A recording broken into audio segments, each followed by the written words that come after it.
pas souvent, mais j'avais envie un peu de parler de bien-être. Et quoi de mieux que peut-être faire un petit épisode en plus sur la joie sans objet. Euh, Puis c'était un peu une des premières vidéos de la chaîne, enfin c'était la 36. Et, euh, et je me disais, mais quel kiff cette idée. L'amour sans objet aussi, la paix sans objet. J'ai touché un petit peu ça peut-être dernièrement. En fait, c'est un peu particulier, c'est pour ça que je vais décrire un petit peu ce ressenti, parce que quand j'en avais parlé dans le premier épisode, je pense que c'était conceptuel pour moi, c'était un intérêt, mais c'était pas tellement expérimenté. Et là, je me dis, c'est assez particulier parce que et c'est pour ça aussi que c'est pour moi ça fait très chemin spirituel parce que le monde disparaît. Donc c'est pas pour tout le monde.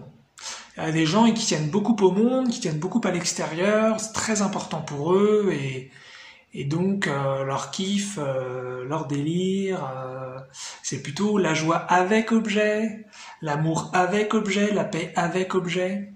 Voilà, j'ai besoin qu'il y ait la paix dans le monde pour être en paix, j'ai besoin de rencontrer quelqu'un dans ma vie pour sentir de l'amour, et j'ai besoin d'avoir une bonne santé, un bon compte en banque, une bonne maison, une bonne situation matérielle pour être heureux. Et bon, bien sûr, tout ça c'est des illusions, sans être du tout d'ailleurs péjoratif en disant ça. Mais je veux dire que, évidemment que la joie, l'amour, la paix n'est jamais dans tout ça. Mais voilà, quand on est perdu dans le monde, enfin perdu, qu'on s'amuse dedans, je veux dire, voilà, quand on se marre dans l'illusion, dans la matrice, on a vraiment l'impression que ça vient de tout ça. Donc ça, c'est chacun son chemin, chacun son délire. Mais je me rends compte ça peut être un petit peu inconfortable en fin de compte au début parce que c'est nouveau et on se dit la vache, je me sens bien, mais pourquoi? Et il n'y a pas de raison en fait. Et souvent le mental, comme il veut nous faire rester dans le monde, il va nous dire euh, ah mais oui, mais t'es bien à cause de ça, ou t'es mal à cause de ça d'ailleurs. Mais là, je parle de choses positives, donc oui voilà, ah, tu te sens bien, bah oui parce qu'il s'est passé ça. Et puis après, si tu fouilles un peu, tu dis mais qu'est-ce qui s'est passé là-dedans exactement qui justifie que je me sente bien. Et quand on fouille, qu'on regarde un peu, et plus on progresse, et plus c'est facile à voir, en fait, il n'y a pas du tout de raison. C'est simplement une fausse cause, un truc qui s'est projeté dessus et qui nous fait croire que ça va, et en fait, on n'est vraiment pas dans le monde à l'origine, quoi. C'est vraiment pas notre lieu de naissance, j'ai envie de dire. Je sais pas où on est né véritablement. Ça, c'est une question cosmologique à laquelle j'ai pas d'ailleurs beaucoup réfléchi, si je suis honnête. Euh, mais effectivement, ça montre à quel point on vient pas de ce monde parce que les ressentis, la joie précède l'expérience, l'amour précède l'expérience, la paix précède l'expérience. Et quand on est, voilà, comme j'ai dit, quand on est très attaché au monde, c'est vrai que c'est bizarre, c'est vrai que c'est bizarre. Mais il y a un côté ultra cool parce que y a plus besoin de courir après des trucs, puisque tout va bien de base. Et alors c'est des ouvertures, c'est des brèches, hein, c'est-à-dire que moi c'est mon cas. Moi je suis encore à un stade où je vais être majoritairement malheureux dans ma vie, mais on va dire que ça va mieux par rapport à des années d'avant. Donc, ce que je veux dire, c'est que ça va très lentement, mais on pourrait constater que les choses s'améliorent émotionnellement et s'améliorent même à d'autres niveaux, même si c'est pas toujours évident à vraiment mesurer. Et donc il y a des brèches, et c'est ce qui se passe en fait sur le chemin un petit peu spirituel, c'est qu'il y a des brèches de lumière, c'est qu'à un moment donné, finalement, il y a quelque chose qui s'ouvre d'un coup, et on se dit ça y est, j'ai trouvé le truc, je le sens, j'ai compris, et puis hop, après ça se referme, on fait ah non, j'ai perdu le truc, merde et tout, comment ça se fait? Et c'est ok, ça veut dire que ça arrive, ça se met en place, ça veut simplement dire que On est encore très attaché au monde, on est encore très attaché à la joie avec objet, et donc il y a juste des parties de nous qui commencent un peu à monter et qui s'intéressent un petit peu à la joie sans objet, mais c'est encore minoritaire, donc on va juste le vivre de façon minoritaire, voilà. Et puis en fait, avec le temps, on va continuer de se désintéresser toujours plus de la joie avec objet, qui est très sympathique, hein, mais on va s'en désintéresser juste parce qu'on a envie d'autre chose, c'est tout, pas parce que c'est pas bien. Et il y a ce truc qui va s'installer petit à petit. Et c'est très bizarre en fait hein, quand on l'a pas, parce que c'est vraiment un ressenti de tout va bien sans raison quoi. Et donc on peut commencer à sentir de la sécurité sans objet. Ouais, j'ai déjà ressenti ça. Un truc un peu tordu parfois hein, si on prend le point de vue de l'ego. On peut ressentir donc voilà, comme j'ai dit, la paix sans objet,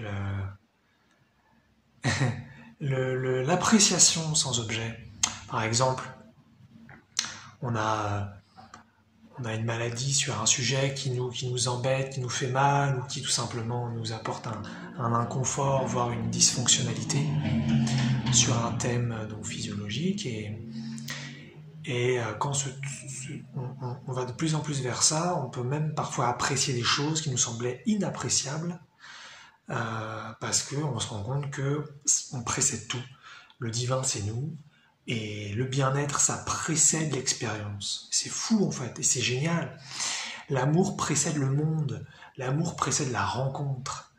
La joie précède l'événement, précède le résultat, précède la réussite. La joie précède la forme.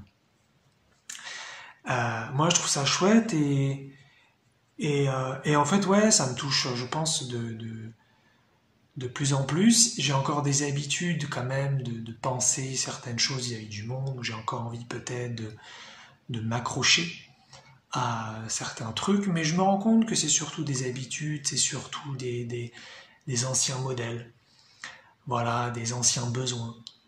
Euh, Même si peut-être il reste toujours une petite idée dans un tiroir de vouloir vivre certaines expériences qui n'ont pas été encore vécues. Il reste ça éventuellement. Mais sinon, au-delà de ça, je me rends compte à quel point on nous a vraiment raconté des cracks toute notre vie. Alors bien sûr, c'est des gens qui ne savaient pas, qui nous racontaient ça. Hein. On ne va pas en vouloir à nos parents de ne pas être conscients, ou à la société de ne pas être conscient. Et puis chacun fait son expérience, alors chacun nous raconte des trucs, et puis on va nous dire. Alors bon, moi depuis que je suis môme, je sais très bien que c'est faux, j'arrive pas à me rendre compte du pourcentage de gens qui savent que c'est faux par rapport aux pubs. Toutes les pubs, que ce soit les affiches, que ce soit des pubs de télé, des pubs de YouTube, des pubs de magazines. L'idée principale, c'est achetez-moi et vous serez heureux. Hein, c'est le truc, voilà, c'est des gens qui sourient, des gens qui ont l'air vachement bien, et et c'est toujours faux évidemment.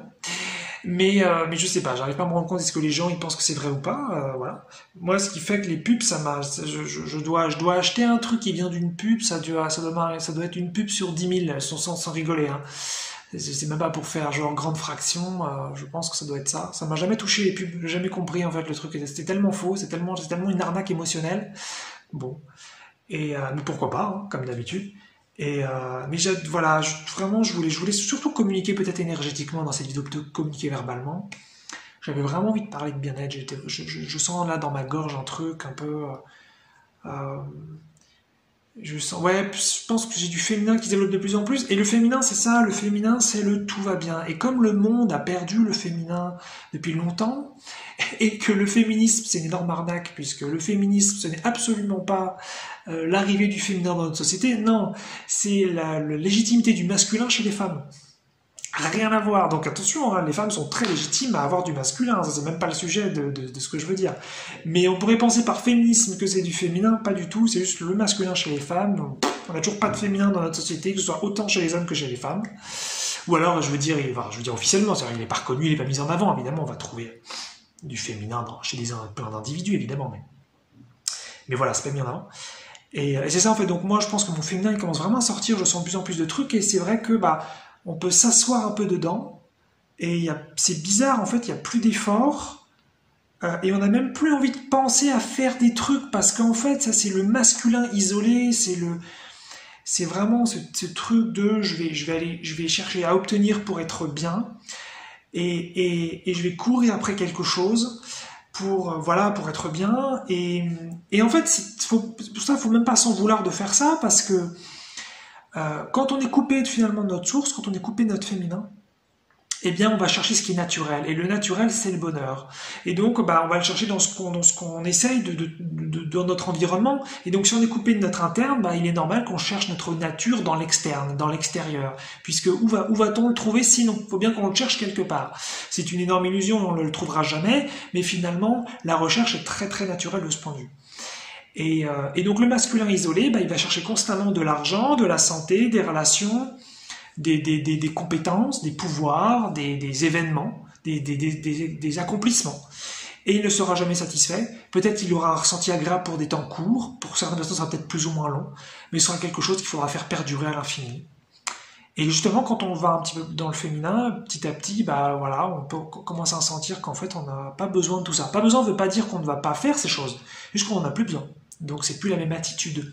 Il y a plus d'urgence. Il y a plus, il faut courir après. Il y a plus, quand j'aurai vécu ça, ce sera enfin bon. On est déjà en fait dans le sans-objet. Donc on peut enfin être, je dirais, dans un jeu vidéo au sens positif, c'est-à-dire s'amuser avec notre personnage, notre avatar, là en l'occurrence Eric Midi, et faire ce qu'on a envie de faire, sans que ce soit nécessaire de le faire. Parce que ça, pour moi, le principe, c'est que ce soit un jeu, et un jeu, ce n'est pas obligatoire, c'est censé être un kiff. Et quand on joue à un jeu, on part du non-besoin. On n'a pas besoin de jouer, on joue parce qu'on a envie de jouer. Donc c'est ça l'intérêt de la joie sans objet, c'est finalement pas forcément de sortir du monde et devenir un éveillé, un Bouddha qui passe sa vie à méditer. Non, c'est ensuite de faire ce qu'on veut. Alors soit ça éventuellement pour peut-être quelques personnes, mais sinon c'est de vivre dans le monde, dans le non-besoin et dans le jeu. Et ça c'est le féminin. Et ça on y a tous accès. Voilà, on a tout ça à l'intérieur. Donc et la bonne nouvelle en fait, et c'est peut-être là-dessus que je vais conclure, c'est qu'il n'y a même pas à aller chercher, ça se fait tout seul. C'est-à-dire qu'à un moment donné, à force de s'y intéresser, enfin à force de s'y intéresser, ça fait un peu effort, mais c'est juste au bout d'un moment, on s'y intéresse, et puis on a tellement marre du masculin sans féminin, on a tellement marre de cette énergie qui nous pousse à réfléchir, à solutionner, à nous calmer, à essayer de trouver un truc qui va enfin nous mettre tranquille, voilà. Donc on passe peut-être par des phases après émotionnelles difficiles, mais il y a ce truc qui monte comme une fleur, comme la Kundalini, comme un lotus, comme un serpent sain, positif, qui va nous montrer qu'en fait tout va bien, tout est ok, tout est déjà là, et ça va être un ressenti, ça va pas être un concept, ça va pas être une suggestion. Et ensuite, bah, ça monte, on se dit voilà, c'est cool et tout, et donc on n'a plus envie de faire des efforts, on n'a plus besoin, on n'a plus envie non plus de penser à certaines choses, et tout devient ok en fait, et tout devient un peu, je dirais, de la même valeur, en tout cas dans l'extérieur. Et ensuite, on peut s'amuser évidemment à vouloir avoir des préférences, à vouloir des choses différentes, mais voilà. Donc une idée simple et très naturelle et qui se fait tout seul. Peut-être avec le temps, peut-être avec de la lenteur, parce qu'il faut traverser plein de choses, et il faut vraiment en avoir ras-le-bol du monde aussi peut-être pour passer par là. Ou alors on a eu la chance peut-être né avec ça, ou on est naturellement connecté à la source, naturellement connecté un petit peu à notre ventre, à notre féminin. Mais la joie sans objet, c'est notre nature, c'est ce qu'on est, et ça se fait tout seul. Donc voilà, n'essayons pas d'atteindre la joie sans objet, c'est déjà ce que nous sommes.